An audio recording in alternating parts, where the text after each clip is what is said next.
Hello दोस्तों, कैसे हैं आप लोग। आशा करता हूँ सब ठीक होंगे। आज मैं आपको अन्न का महत्व कहानी सुनाऊंगा। एक बार की बात है, रामपुर गांव में सुधा नाम की एक लड़की रहती थी। वो देखने में बहुत सुंदर थी, लेकिन उसकी एक आदत खराब थी कि वह खाना खराब करती थी। वह ज़्यादा खाना लेकर खाना फेंक देती थी। कुछ समय बाद उसकी शादी हो गई। उसकी सास ने उसको तिजोरी की चाबी और बाकी सभी जिम्मेदारी सौंप दी और बोला कि वह अभी तक अच्छे से घर चलाती आई है, अब सुधा को सही से घर चलाना है। सुधा ने अपनी सास की बात को कबूल किया। सुधा इसके बाद अपने पति से बार बार कभी चीनी, कभी चावल और कभी दाल मंगवाती थी। जब उसकी सास को इस बारे में पता चला तो वह सुधा को बोली कि तुम महीने भर का राशन एक बार में क्यों नहीं मंगवाती। सुधा ने बताया कि वह एक साथ मंगवाती है, लेकिन वह कम पड़ जाता है। सुधा की सास ने इसके बाद पता लगाने के लिए राशन कहाँ जाता है, रसोई में थोड़ी नज़र रखनी शुरू कर दी।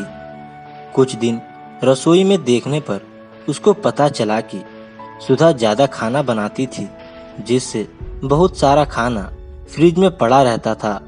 उसने सुधा को खाने की अहमियत के बारे में सिखाने की सोची। एक दिन उसने सुधा को बुलाकर कहा कि हमारे पहले वाली नौकरानी के बच्चे की तबीयत ठीक नहीं है, मुझे वहां जाना है, क्या तुम भी चलोगी। सुधा भी अपनी सास के साथ जाने के लिए तैयार हो गई। अपनी नौकरानी की बस्ती में जाकर सुधा की सास ने कहा कि मैं अभी रास्ता पूछकर आती हूँ। इसके बाद सुधा वहीं खड़ी रही। सुधा ने एक घर के अंदर देखा तो एक छोटा बच्चा भूख के कारण रो रहा था। उसकी माँ ने अपने अनाज के सभी बर्तन देखे, लेकिन वो खाली थे। यह देखकर सुधा को रोना आ गया। कुछ देर बाद उसकी सास आई और उसको अपनी नौकरानी के घर लेकर गई। नौकरानी के घर जाने पर उसका लड़का बीमार लेटा हुआ था। जब सुधा की सास ने बीमारी का कारण पूछा तो नौकरानी ने कहा कि वह एक घर से बचा हुआ भोजन लेकर आई थी, लेकिन उसको नहीं पता था कि वह खाना खराब था, जिससे उसके बेटे की तबीयत खराब हो गई। यह कहकर वह रोने लगी।